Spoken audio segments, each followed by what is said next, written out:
अल्हम्दुलिल्लाह अल्हम्दुलिल्लाहि वहदहु वस्सलातु वस्सलामु अला मन ला नबिय्य बअदह। अम्मा बाद अऊज़ु बिल्लाहि मिनश शैतानिर रजीम।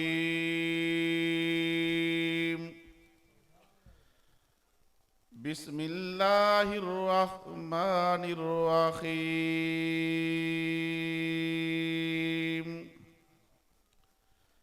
वमा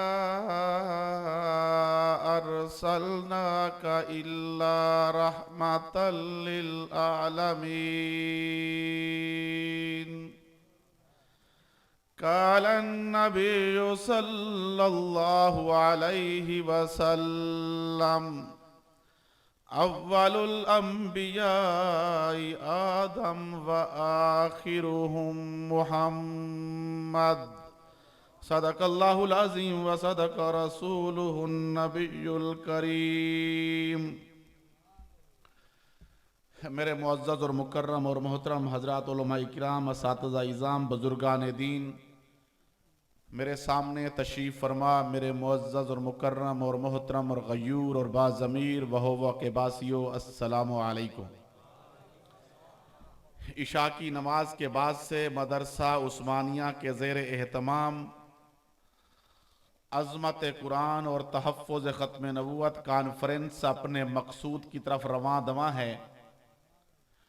मुझसे कबल आप दोस्तों के सामने कुर्राए किराम और मेरे बुज़ुर्ग नात खां और बहुत सारे उलमाए किराम अपने अपने वक्त पे आप दोस्तों को गरमा चुके और आप भी उनकी गुफ्तगू से अपने दिलों को जगा चुके हैं।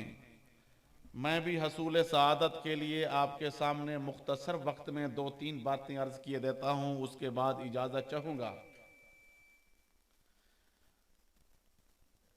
मेरे अल्लाह ने,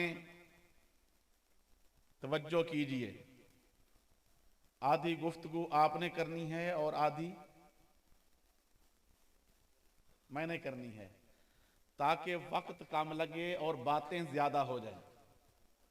तवज्जो कीजिए, मेरे अल्लाह ने सबसे पहले इस धरती पर, इस जहान में,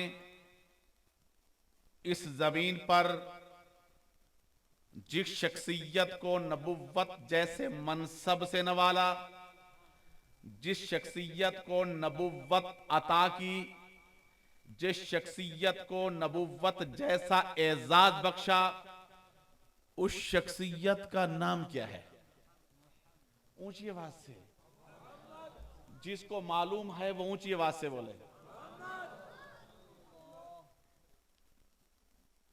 मैं फिर अर्ज करता हूं, आपकी तवज्जो इधर उधर है, अभी ख्वाजा गुलाम फरीद साहब से निकली नहीं है। मैं आपको वापस लाना चाहता हूं। मेरे अल्लाह ने सबसे पहले इस जमीन पर, इस धरती पर, इस जहान में जिस शख्सियत को नबुव्वत जैसा मनसब अता किया, जिस शख्सियत को नबुव्वत अता की, जिस शख्सियत को नबुव्वत जैसा एजाज बख्शा, उस शख्सियत का नाम क्या है? ऊंची आवाज से। ये मौलाना गुलाम फरीद तैयब साहब, ये हाल है कौम का। अब बताओ मैं इस कौम को क्या बयान करूं? ऊंची आवाज से बोलो।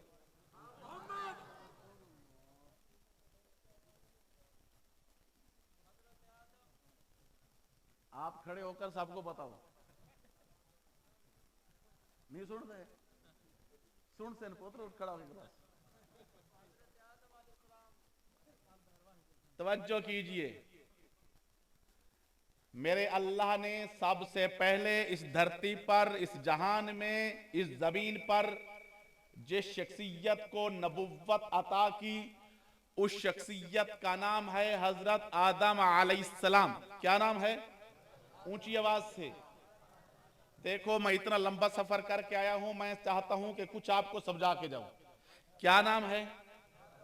हजरत आदम अलैहिस्सलाम। तवज्जो कीजिए, हजरत आदम अलैहिस्सलाम के बाद जब भी कोई कौम, कोई बिरादरी, कोई कबीला, कोई कुंबा, चंद अफराद अल्लाह के दीन से एराज कर लेते, अपने रब से मुंह फेर लेते, गुमराही इख्तियार कर लेते, जहालत में चले जाते, अल्लाह के दीन को छोड़ देते, घटे टूप अंधेरे में चले जाते, फौरन मेरा अल्लाह अपना नुमाइंदा भेज देता, फौरन मेरा अल्लाह अपना नबी भेज देता, फौरन मेरा अल्लाह अपना पैगंबर भेज देता। वो नबी और पैगंबर आकर उस कौम को जहालत से निकालता, उस कौम को गुमराही से निकालता, उस कौम को जलाला से निकालता, उस कौम को अंधेरे से निकालता, उस कौम की पेशानी अल्लाह की बारगाह में झुका देता, रब की पहचान करा देता। जब भी कोई कौम गुमराह हुई, फौरन अल्लाह का नबी आ गया। जब भी कोई कौम जहालत में चली गई, फौरन अल्लाह का पैगंबर आ गया। एक एक वक्त में कई कई अल्लाह के नबी और पैगंबर इस धरती पर मौजूद हुआ करते थे। एक मशरिक का नबी, एक मगरिब का नबी, एक शिमाल का नबी, एक जनूब का नबी, एक सिंध का नबी, एक हिंद का नबी, एक बखर का नबी, एक सखर का नबी, एक तौसे का नबी, एक लाहौर का नबी। एक एक वक्त में कई कई अल्लाह के नबी और पैगंबर इस धरती पर मौजूद हुआ करते थे। जब भी कोई कौम गुमराह हुई, फौरन अल्लाह का नबी आ गया, उस कौम को गुमराही से भी निकाला, जहाला से निकाला, अंधेरे से निकाला। तवज्जो कीजिए, मैं आपसे पूछना चाहता हूं, क्या आज गुमराही मौजूद है या नहीं है? ऊंची आवाज से, अगर मेरी गुफ्तगू समझ आ रही, ऊंची आवाज से। क्या आज गुमराही मौजूद है? क्या आज जहालत मौजूद है? क्या आज अंधेरा मौजूद है? क्या आज दीन दुश्मन मौजूद हैं? क्या आज अल्लाह के बागी मौजूद हैं या नहीं है? क्या इस वक्त दीन को मिटाने वाले मौजूद हैं? क्या इस वक्त दीन का मजाक उड़ाने वाले मौजूद हैं? क्या इस वक्त दाढ़ी का मजाक नहीं उड़ाया जा रहा? क्या इस वक्त नमाज का इनकार नहीं किया जा रहा? क्या इस वक्त कुरान मस्जिद का इनकार नहीं किया जा रहा? क्या इस वक्त दीन इस्लाम को मिटाने की कोशिश नहीं की जा रही? क्या इस वक्त हज का इनकार नहीं किया जा रहा? क्या इस वक्त उम्रे का इनकार नहीं किया जा रहा? क्या इस वक्त बैतुल्लाह शरीफ का इनकार नहीं किया जा रहा? इससे कबल जब भी कोई कौम गुमराह हुई, फौरन अल्लाह का नबी आ गया। जब भी कोई कौम जहालत में चली गई, फौरन अल्लाह का पैगंबर आ गया।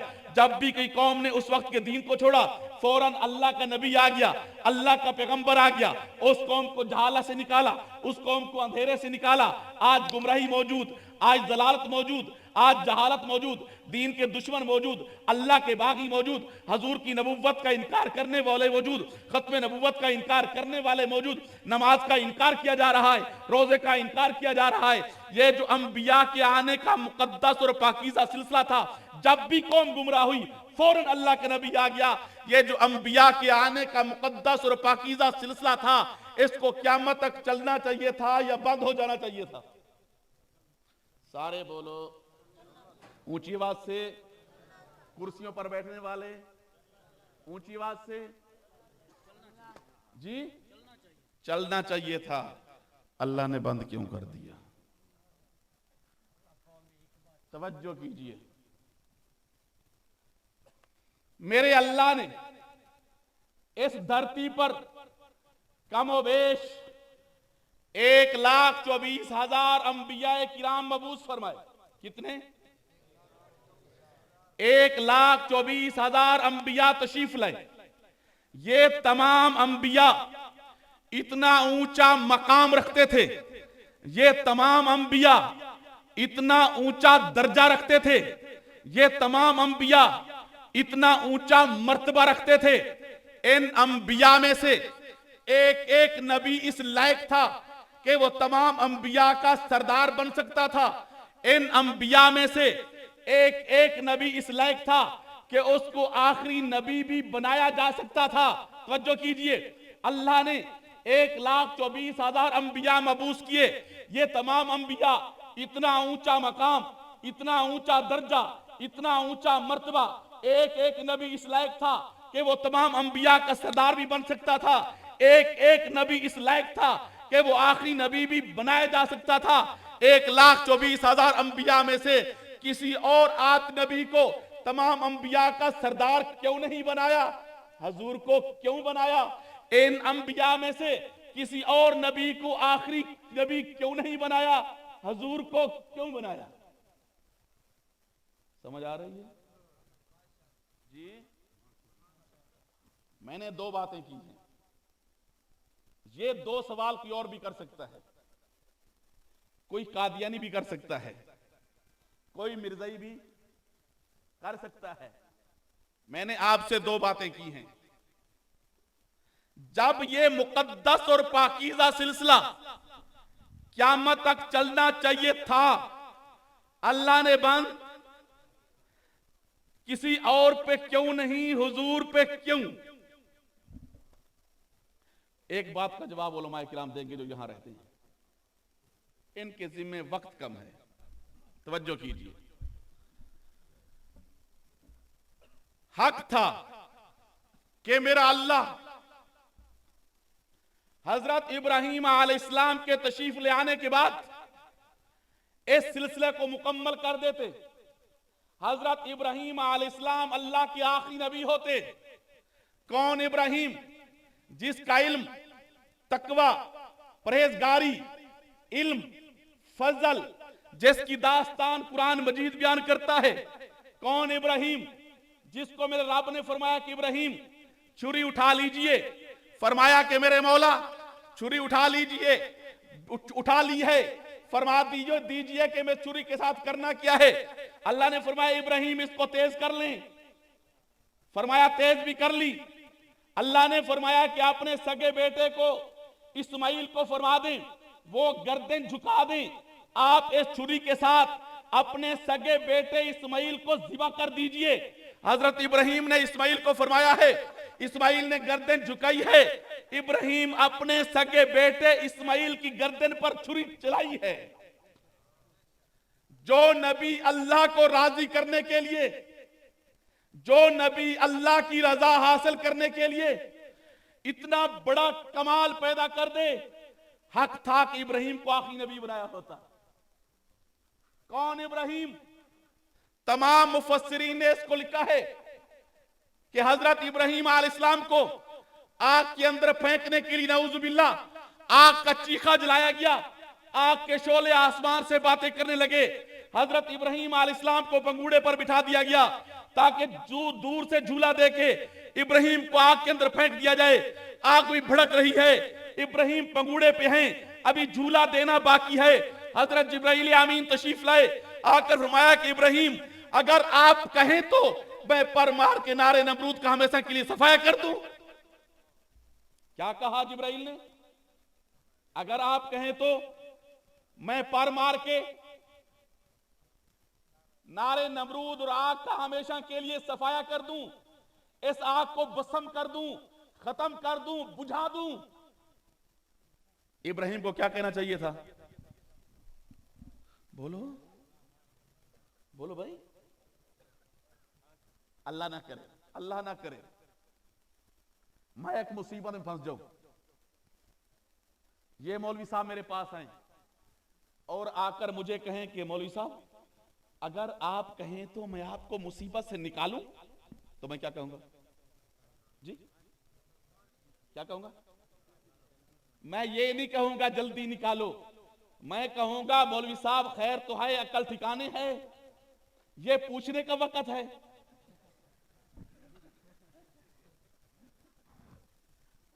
यही कहूंगा। तुम मेरी बिरादरी के लोग हो, तुम मेरे भाई हो, तुम मेरे साथी हो, मैं मुसीबत में फंसा हूं, तुम मुझसे पूछ रहे हो कि निकालूं या ना निकालूं, ये निकालने का वक्त है, जल्दी करो। यही कहूंगा। तवज्जो कीजिए, सामने आग है, हजरत इब्राहीम पंगूड़े पे हैं, जिब्राइल तशरीफ लाए, आकर फरमाया कि इब्राहीम अगर आप कहें तो मैं पर मार के नारे नमरूद का सफाया कर दूं। हजरत इब्राहीम ने फरमाया कि जिब्राइल पहले ये बता तू खुद आया है या मेरे रब ने भेजा है? अगर मेरे रब ने भेजा है, जिब्राइल फिर पूछता क्यों है, अल्लाह के हुक्म के बजा लाने में देर क्यों कर रहा है, जल्दी क्यों नहीं करता, देर क्यों करता है? अगर मेरे अल्लाह ने नहीं भेजा, तुम खुद आए हो, जिब्राइल जाओ आज अपना काम करो, आज खलील को आग में जाने दो, आज खालिक जाने खलील जाने। हक था कि इब्राहिम के आने के बाद इब्राहिम को आखिरी नबी बनाया होता, हजूर को क्यों? कौन इब्राहिम? अल्लाह ने फरमाया कि इब्राहिम अपने छोटे मासूम बच्चे को ले लीजिए, अपनी अहलिया को भी साथ ले लें, घर छोड़ दें, दर, इलाका, आबो हवा, रिश्तेदार, अपना कबीला, अपना कुंबा, सब कुछ छोड़ दें। इब्राहिम ने फरमाया, ऐ मेरे मौला, सब कुछ छोड़ दिया। ये तो बता कि जाना कहां है, मैं जाऊं कहां? अल्लाह ने फरमाया, इब्राहिम दूर दराज बेआबान जंगल में, जहां पीने के लिए पानी नाम की कोई चीज नहीं मिलेगी, खाने के लिए खाने नाम की कोई चीज नहीं मिलेगी, वहां जाकर अपने घर वालों को छोड़। इब्राहिम ने वहां छोड़ा। बीवी ने पलटकर पूछा, इब्राहिम किसके सहारे? पानी भी नहीं है, खाने के लिए कोई चीज भी नहीं है, जंगल बेआबान है, इंसानियत नाम की कोई चीज नजर नहीं आ रही, मैं एक बच्चा, मैं अकेली, किसके सहारे छोड़े जा रहे हो? इब्राहिम ने फरमाया, उस रब के सहारे, उस रब के सहारे छोड़े जा रहा हूं जो अल्लाह को राजी करने के लिए इतना कुछ कर दे। हक था कि इब्राहिम को आखिरी नबी बनाया होता, हुजूर को। हजरत यूसुफ अलैहिस्सलाम को आखिरी नबी बना दिया होता, जिसके मुतल्लिक मेरे और आपके पैगंबर ने इरशाद फरमाया, अल्लाह ने जिस वक्त हुस्न को तकसीम किया, आधा कुल कायनात को दिया, आधा अकेले हजरत यूसुफ अलैहिस्सलाम को दिया। कौन हजरत यूसुफ जिसको कुएं के अंदर फेंक दिया गया? कौन यूसुफ जिसको मिस्र की बाजारों में बिकना पड़ा? कौन यूसुफ जिसको जेल के अंदर डाल दिया गया? कौन यूसुफ जिसके ऊपर तरह तरह के इल्जामात लगे? कौन यूसुफ जिसके हुस्न किताब ना लाती हुई शही महल्लात की खवातीन ने अपने हाथों से, अपनी छुरियों से अपने हाथ काटे? इतना हसीन नबी जब आ गया, इसको आखिरी नबी बनाया होता, हजूर को क्यों? जब 1,24,000 अंबिया इस लायक थे कि तमाम अंबिया के सरदार भी बन सकते थे, आखिरी नबी भी किसी और को क्यों नहीं, हुजूर को क्यों? मैं ये मसला समझाना चाहता हूं, बस तवज्जो कीजिए। रोजी देने वाली जात कौन? ऊंची आवाज से, जिसका अकीदा यकीन पक्का है, ऊंची आवाज से। मैं सुना करता था कि तौसा के लोग बड़े मजहबी हैं, सुना करता था।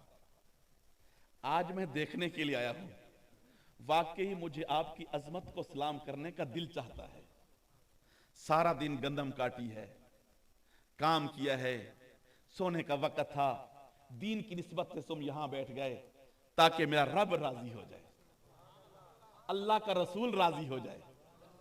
रोजी देने वाली जात, ऊंची आवाज से सारे बोलो, पिछले वाले भी। रोजी देने वाली जात अल्लाह, पालने वाली जात मेरा पालनहार, मालिक और खालिक। आसमान किसने बनाया? जमीन किसने बनाई? मुझे रोजी कौन देता है? रोजी रब देता, तवज्जो कीजिए, रोजी रब देता है, सबब दुकान। चक्कर आ गया है? रोजी रब देता है,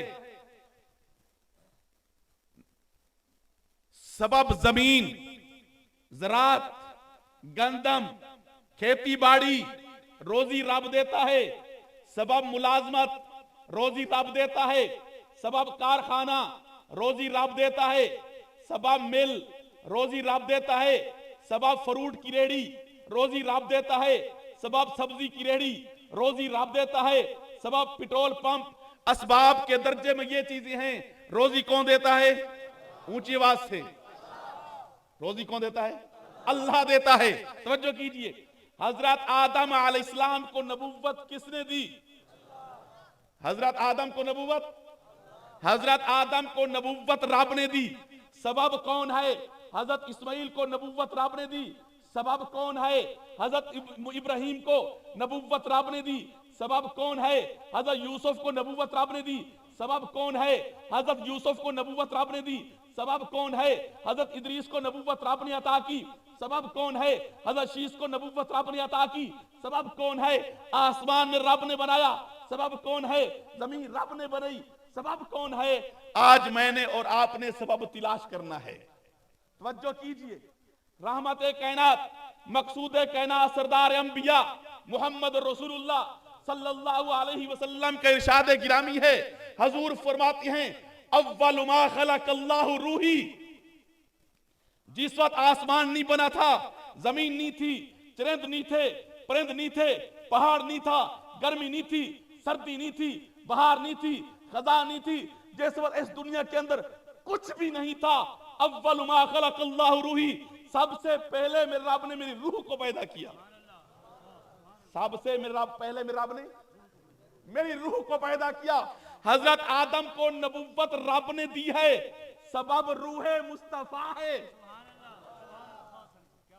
रोजी रब ने दी है, सबब दुकान है। हजरत आदम को नबुव्वत रब ने दी, सबब रूह मुस्तफा। हजरत इब्राहिम को नबुव्वत रब ने दी, वास्ता रूह मुस्तफा। हजरत यूसुफ को नबुव्वत रब ने दी, सबब रूह मुस्तफा। हजरत इदरीस को नबुव्वत रब ने दी, सबब रूह मुस्तफा। आसमान रब ने बनाया, सबब रूह मुस्तफा। जमीन रब ने बनाई, सबब रूह मुस्तफा। पहाड़ रब ने बनाए, सबब रूह मुस्तफा। तवज्जो कीजिए, समझाने के लिए अर्ज करता हूं। एक पावर हाउस क्या लड्डू बनाता है, जलेबियां तलता है, सब्जी उगाता है, गंदम काश्त करता होगा, क्या करता है? पावर हाउस क्या करता है? पावर हाउस बिजली पैदा करता है। पावर हाउस ने बिजली पैदा की, वो बिजली चलती चलती मेरे पास आई, मैंने बल्ब जला दिया, इस कारी साहब के पास पहुंची, इन्होंने पंखा चला दिया, इस मौलवी साहब के पास पहुंची, इन्होंने ट्यूबलाइट जलाई, किसी ने मोटर, किसी ने मिल, किसी ने कारखाना, किसी ने कुछ। पावर हाउस बिजली पैदा कर रहा था, ये सारी चीजें हरकत कर रही थी। मैंने बल्ब बंद कर दिया, बिजली वापस कहां गई? डेरा गाजी खां। कहां गई भाई? Power house. बिजली वापस कहां गई? Power house. पंखा बंद हुआ, वापस पावर हाउस। कारखाना बंद हुआ, बिजली वापस पावर हाउस। मिल बंद हुई, बिजली वापस पावर हाउस। गोया कि आप ये कह रहे हैं, इब्तदा भी पावर हाउस, इंतहा भी पावर हाउस, आई भी पावर हाउस से, वापस भी पावर हाउस, इब्तदा भी पावर हाउस, इंतहा भी पावर हाउस। तवज्जो कीजिए, हजरत आदम को नबुव्वत ने अल्लाह ने दी, सबब रूह मुस्तफा। हजरत इदरीस को नबुव्वत रब ने दी, सबब रूह मुस्तफा। हजरत शीस को नबुव्वत रब ने दी, सबब रूह मुस्तफा। 1,24,000 अंबिया को नबुव्वत रब ने दी, सबब रूह मुस्तफा। आसमान रब ने बनाया, सबब रूह मुस्तफा। जमीन रब ने बनाई, सबब रूह मुस्तफा। पीर पूरे गुलशन को सजाया मेरे रब ने, सबब रूह मुस्तफा। इब्तदा रूह मुस्तफा, इंतहा ज़ात मुस्तफा। अल्लाह के खजाने में, तवज्जो कीजिए, समझिए समझिए, अल्लाह के खजाने में एक ही तो हीरा था। अल्लाह के खजाने में एक ही तो बाकमाल शख्सियत थी। अल्लाह के खजाने में एक ही तो अल्लाह का नेक, अल्लाह का हीरा, अल्लाह का बाकमाल शख्सियत, जो इस लायक था, जो इस लायक था कि उसको तमाम अंबिया का सरदार भी बनाया जा सकता है और तमाम अंबिया का आखिरी नबी भी बनाया जा सकता है। उस शख्सियत का नाम है मोहम्मद रसूलुल्लाह। नारे तकबीर, शान रिसालत, नारे जिस वक्त मेरे और आपके नबी तशरीफ लाए, मेरे अल्लाह ने ऐलान कर दिया ये मेरा नबी आखिरी नबी है, खातमुन नबीयीन है। इस पैगंबर के तशरीफ ले आने के बाद मैंने हमेशा हमेशा के लिए इस सिलसिले को मुकम्मल कर दिया। नबुव्वत अपनी तकमील को पहुंच गई। अब इस नबी के बाद क़यामत की सुबह तक कोई नबी पैदा नहीं होगा। हजूर आखिरी नबी ठहरे, तवज्जो कीजिए, हजूर आखिरी नबी ठहरे, हजूर आखिरी नबी, तब ये उम्मत आखिरी उम्मत, हजूर आखिरी नबी, तब ये दीन आखिरी दीन, हजूर आखिरी नबी, तब ये शरीयत आखिरी शरीयत, हजूर आखिरी नबी, तब कुरान मजीद आसमानी किताबों में से आखिरी किताब। अगर हुजूर आखिरी नबी न होते, ना मैं मुसलमान होता, न तुम मुसलमान होते। हजूर आखिरी नबी न होते, ये उम्मत आखिरी उम्मत न होती। हजूर आखिरी नबी न होते, ये दीन आखिरी दीन न होता। ये शरीयत आखिरी शरीयत न होती। कुरान मजीद आसमानी किताबों में से आखिरी किताब न होती। आज कुरान मजीद को आसमानी आखिरी किताब होने का इतना बड़ा जो एजाज मिला है, ये सब सदका है हुजूर की खत्म नबूवत का। इस उम्मत को आखिरी उम्मत होने का इतना बड़ा जो एजाज मिला है, ये सब सदका है हुजूर की खत्म नबूवत का। इस दीन को आखिरी दीन होने का इतना बड़ा जो एजाज मिला है, ये सब सदका है हुजूर की खत्म नबूवत का। आप समझे ना समझे, मुझे तो ये समझ आता है कि आपकी मस्जिद आज बतौर मस्जिद की है, ये भी सब सदका है हुजूर की खत्म नबूवत का। नारे तकबीर, ताजो तख्त खत्म नबूवत, ताजो तख्त खत्म नबूवत, नारे तकबीर, माशाअल्लाह सुभान अल्लाह। पहले जितने अंबिया तशरीफ लाए, समझिए, पहले जितने अंबिया तशरीफ लाए, उनकी उम्मतों ने अपनी इबादत करने के लिए जो इबादत गाह बनाई, वो गिरजा हो, वो कलीसा हो या कोई और चीज, आज गिरजा है, इसको कल फरोख्त कर दिया जाएगा। इसको गिराकर यहां एक मार्केट बनेगी। 4 साल के बाद इसको गिराकर यहां एक प्लाजा खड़ा होगा। 5 साल के बाद इसको गिराकर यहां एक सैनबाह बन जाएगा। जहां मस्जिद बन जाती है, क्या वहां मार्केट बन सकती है? जहां मस्जिद बन जाती है वहां प्लाजा बन सकता है। जहां मस्जिद बन जाती है वहां सैनमा बन सकता है। आज मस्जिद बतौर मस्जिद क्या है, ये सब सदका है हुजूर की खत्म नबूवत का। इस अकीदे को अकीदा खत्म नबूवत कहा जाता है। मैं तफसीलात किस नहीं जाता, तवज्जो कीजिए। आप दोस्तों को बहुत सारे खतीब आए होंगे, मिर्ज़ा गुलाम कादियानी और कादियानियत के मुतल्लिक उनके हवाला जात, दीन दुश्मन, हजूर के बागी, मिर्ज़ा ने नबूवत का दावा किया, बहुत कुछ बताया होगा, मैं उधर नहीं जाता, मेरा एक अपना अंदाज है। तवज्जो कीजिए, हम किस मुल्क के वासी हैं? ऊंची आवाज से और ऊंची आवाज से और ऊंची आवाज से। ये मेरे लिए और आपके लिए बहुत बड़ा एजाज है।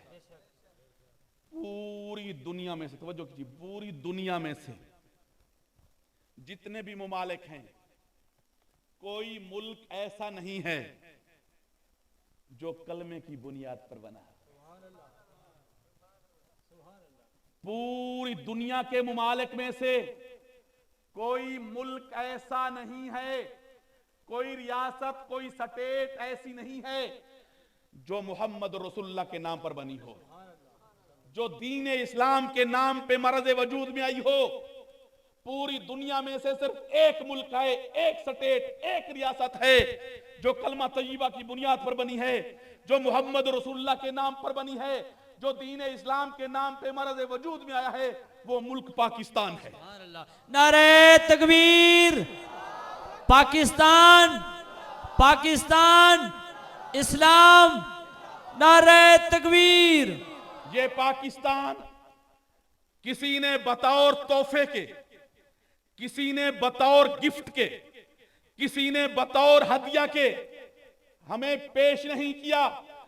इस मुल्क के हसूल के लिए 6 लाख मुसलमानों ने अपनी जान का नजराना पेश किया।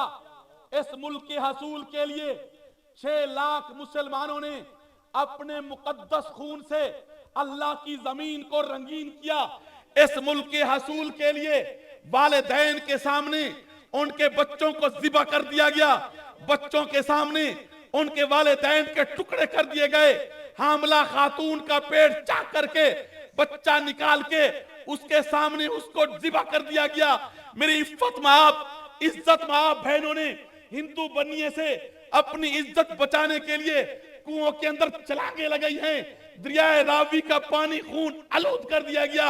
इतनी बड़ी कुर्बानी देने के बाद यह मुल्क पाकिस्तान मर्द वजूद में आया। नारे तकबीर, शुहदाए पाकिस्तान, शुहदाए पाकिस्तान, शुहदाए इस्लाम, नारे तकबीर। इस मुल्क के हसूल के लिए कितने लोगों ने कुर्बानी दी? 6 लाख मुसलमान शहीद हुए।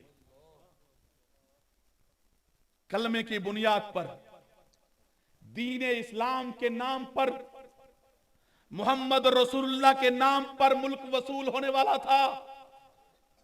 6 लाख मुसलमानों ने अपने आप को ज़िबा कराया, गर्दनें कटा दी, ताकि हम एक ऐसी रियासत बनाने जा रहे हैं जिसमें दीन भी आजाद होगा, दीनदार तबका भी आजाद होगा। मुल्क पाकिस्तान बन गया। बदकिस्मती से इस मुल्क पाकिस्तान बनने के बाद इस मुल्क का सबसे पहला वजीर खारजा उस आदमी को बनाया गया जो दीन का भी दुश्मन था, इस्लाम का भी बागी था, कलमा तय्यबा का भी दुश्मन था। जिस वक्त वो आकर अपनी सीट पर बैठा, मुल्क को तोड़ने, मुल्क को टुकड़े टुकड़े करने, मुल्क के नामो निशान को मिटाने के लिए उसने अपना किरदार अदा करना शुरू कर दिया, अपने मंसूबे बनाना शुरू कर दिए। जनाब वजीर आजम, उस वक्त के वजीर आजम को मालूम हुआ, वजीर आजम उठा, वजीर खारजा के पास आया, आकर कहने लगा कि जनाब वजीर खारजा, मैंने ये सुना है आप इस मुल्क को टुकड़े टुकड़े होते हुए देखना चाहते हैं। मैंने ये सुना है आप इस मुल्क के खिलाफ साजिशें कर रहे हैं। मैंने ये सुना है आप इस मुल्क के वजूद को खत्म करना चाहते हैं।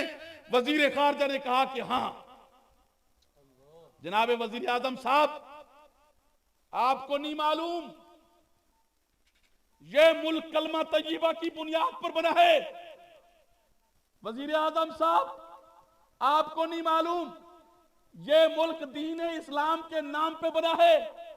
जनाब वजीर आजम साहब, आपको नहीं मालूम ये मुल्क मोहम्मद रसूलुल्लाह के नाम पे मर्द वजूद में आया है। लियाकत अली खान ने कहा कि हां मुझे मालूम है। उसने कहा कि फिर जब मैं कलमा तय्यबा को नहीं मानता, जब मैं कलमा तय्यबा को नहीं मानता, जब मैं दीन को नहीं मानता, जब मैं मोहम्मद रसूलुल्लाह को नहीं मानता, उनके नाम पे बनने वाले मुल्क को मैं कैसे बर्दाश्त कर सकता हूं। 6 लाख मुसलमानों की कुर्बानी के बाद जो मुल्क बना है, उस मुल्क का पहला वजीर खारजा वजीर आजम को यह कह रहा है। वजीर आजम ने कहा, जनाब सरदफरुल्लाह, अगर आज आपने इस मुल्क के खिलाफ एक कदम उठाया, मैं आपका गला दबा दूंगा। खबरदार, यह मुल्क तेरे बाप का नहीं है। वजीर आजम अपने वजीर आजम हाउस में तशरीफ ले गए। वजीर खारजा उठ खड़ा हुआ, अपने घर में पहुंचा। उसके घर में पलने वाला है गद्दार बिल्लत और गद्दार वतन चूहा, कंजे नाम से, उसको जाकर कहता है, मैं एक अरसे से आपको पाल रहा हूं, आपको रोटियां खिला रहा हूं, आज आपसे काम लेने का वक्त आ गया है। कंजे कहता है, सर कौन सा मैंने काम करना है?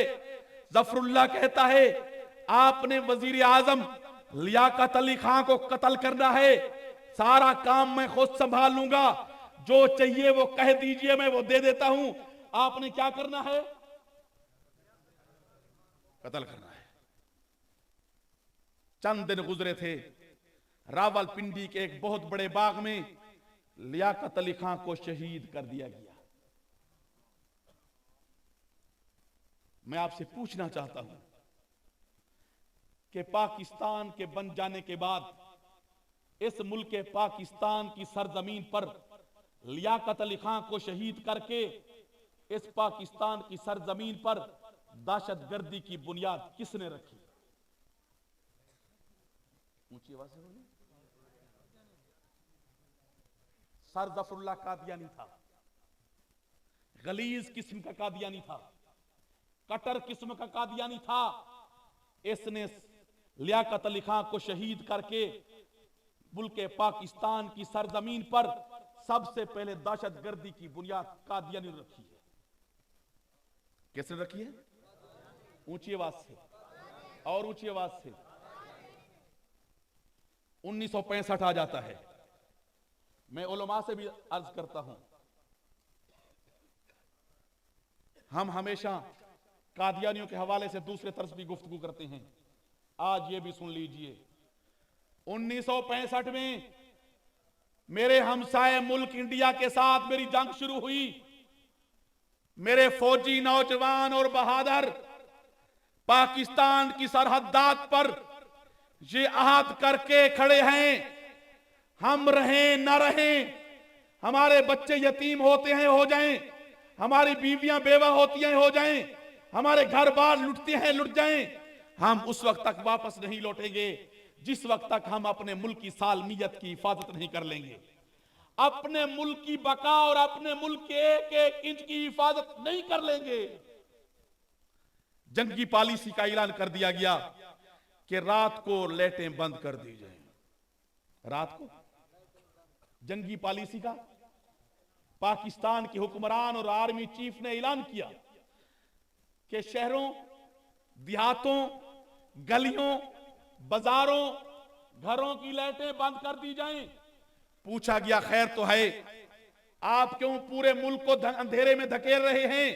उनको बताया गया अगर आप लाइटें जलाएंगे दुश्मन आसानी के साथ अपना हदफ मुतय्यन कर सकेगा, अगर लाइटें बंद होंगी दुश्मन आसानी के साथ अपना हदफ मुतय्यन नहीं कर सकेगा।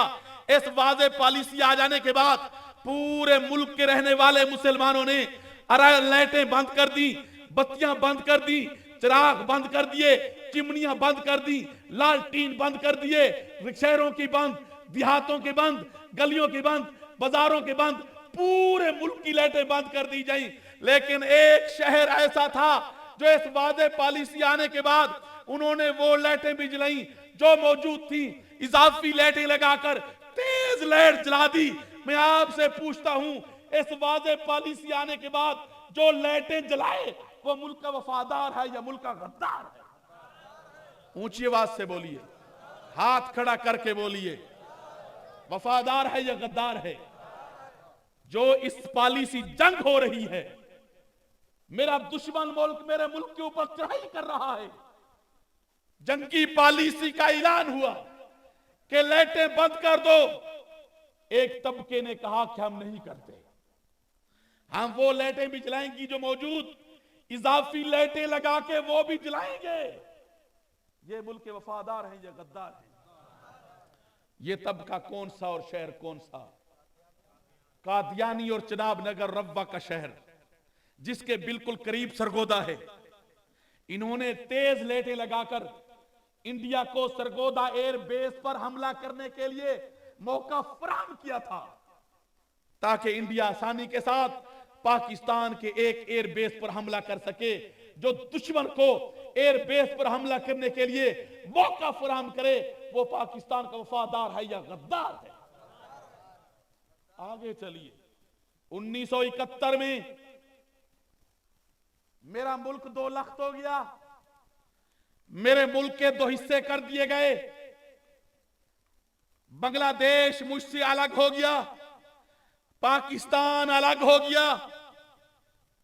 इन हालात में पूरे पाकिस्तान के वासी खून के आंसू बहा रहे थे, इनके घरों में चूल्हे ठंडे हो गए थे, परेशान हाल थे। आज हमारा मुल्क दो हिस्सों में बट गया है।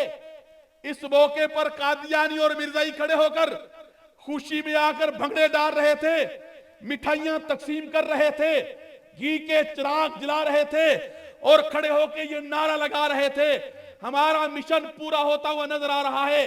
हमारा माटो यह है कि मुल्क के टुकड़े टुकड़े हो जाएंगे, मुल्क का वजूद खत्म हो जाएगा।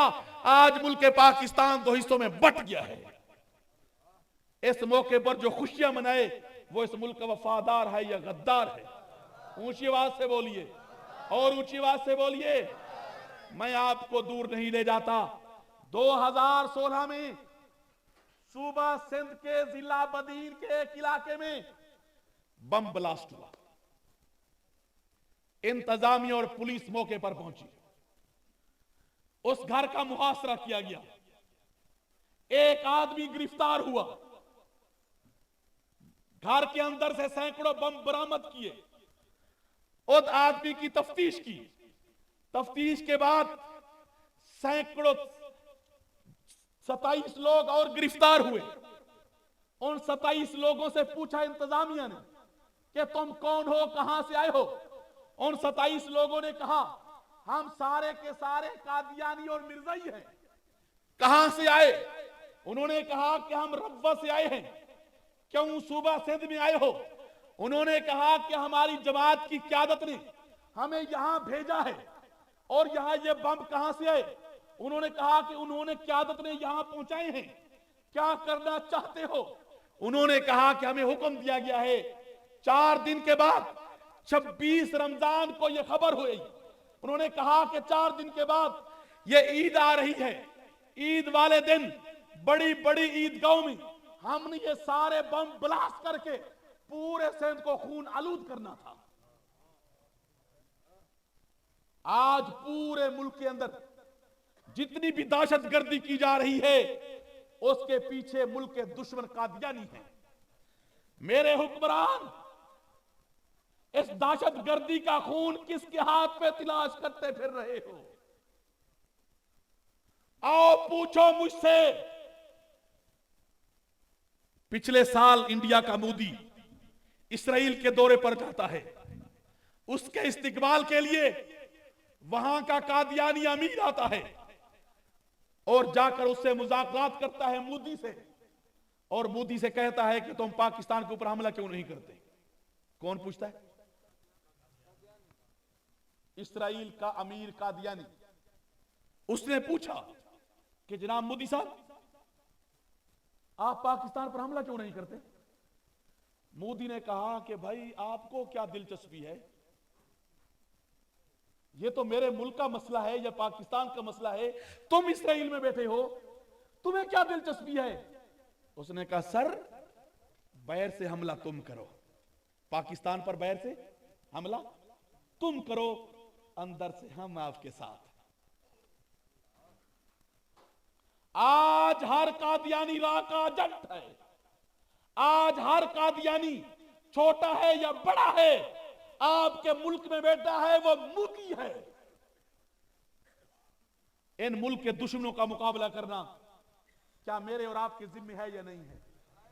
मुल्क की हिफाजत करना मेरे और आपकी जिम्मे है या नहीं है? ये छोटा कादियानी हो या बड़ा कादियानी हो, वो ताजिर हो या मुलाजिम हो, आज हर कादियानी इस मुल्क का दुश्मन है। उस कादियानी का माटो और मिशन ये है, इस मुल्क के पाकिस्तान के टुकड़े टुकड़े हो जाने चाहिए। इस मुल्क का वजूद बाकी नहीं रहना चाहिए। मुल्क का खत्म हो जाना चाहिए। इन मुल्क के दुश्मनों का मुकाबला करना चाहिए। जहां आज तक मैं मोहम्मद रसूलुल्लाह के बागी कादियानियों का मुकाबला करता रहा, जहां आज तक मैं दीन के दुश्मन कादियानी और मिर्जाइयों का मुकाबला करता रहा, जहां आज तक मुसलमानों के ईमान के डाकू कादियानियों का मुकाबला करता रहा, आज मैं आहद करके जाऊं, इंशाअल्लाह आज मैं अपने मुल्क के अजीज पाकिस्तान के बागी कादियानियों का मुकाबला करूंगा। करोगे या नहीं करोगे? हाथ खड़ा करके वादा करते हो? सारे तैयार हो?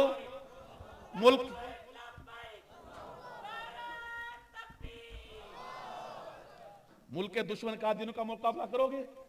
सारे तैयार हो? माशाअल्लाह, अल्लाह आपको जजा दे। बस काफी, जज़ाकल्लाह। मेरे भाई कहते हैं बस एक दिन रहमत कायनात, मकसूद कायनात, सरदार अंबिया मोहम्मद रसूलुल्लाह हजरत आयशा रज़ी अल्लाह तआला अन्हा की हुजरा मुबारक में तशरीफ फरमा थे। हजरत आयशा ने देखा आज मेरे नबी बहुत खुशगवार हैं। हजरत आयशा उठी, चलती चलती चलती हजूर के पास तशरीफ लाई और आकर फरमाया कि या रसूलुल्लाह, ऊंची आवाज से कह दो या रसूलुल्लाह सल्लल्लाहु अलैहि वसल्लम, आज आयशा चाहती है। हजरत आयशा ने क्या फरमाया? या रसूलुल्लाह, आज आयशा चाहती है। हजूर ने फरमाया क्या? हजरत आयशा ने फरमाया कि या रसूलुल्लाह, आज आयशा चाहती है कि आप हाथ उठाकर मेरे लिए दुआ फरमा दें। हजरत आयशा ने क्या फरमाया?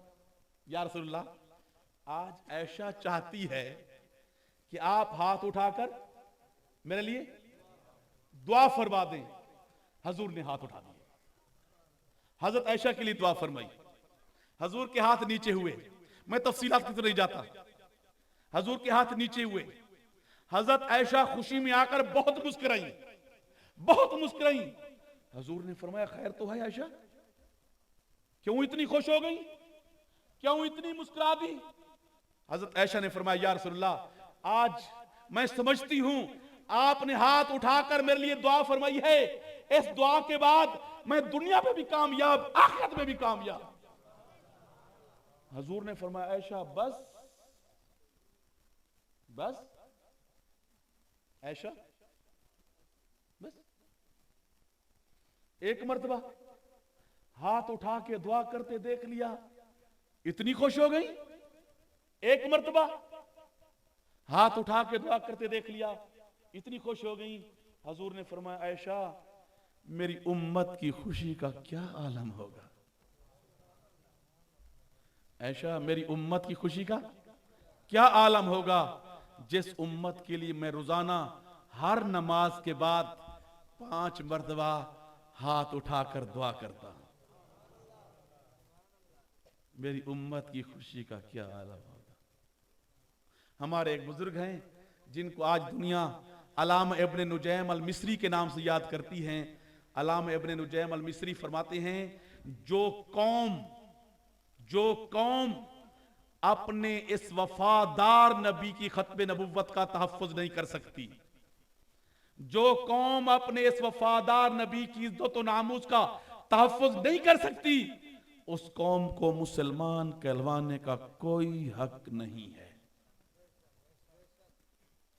आज मैं और आप अपने दिल पर हाथ रखकर अपने जमीर से सवाल करें, जितना मेरे नबी का मेरे ऊपर हक है, क्या मैं उसी तरह हक अदा कर रहा हूं?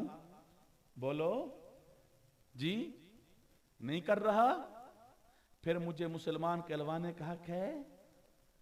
आज इस कॉन्फ्रेंस के तवज्जो से मैं और आप एक मर्तबा आद करें, हम जब तक जिंदा रहेंगे, जब तक जान में जान बाकी रहेगी, अपने नबी के साथ वफा करेंगे, नारे तकबीर, करेंगे, ताजो तख्त खत्मे नबूवत। आखिर दावाना अल्हम्दुलिल्लाहि रब्बिल आलमीन।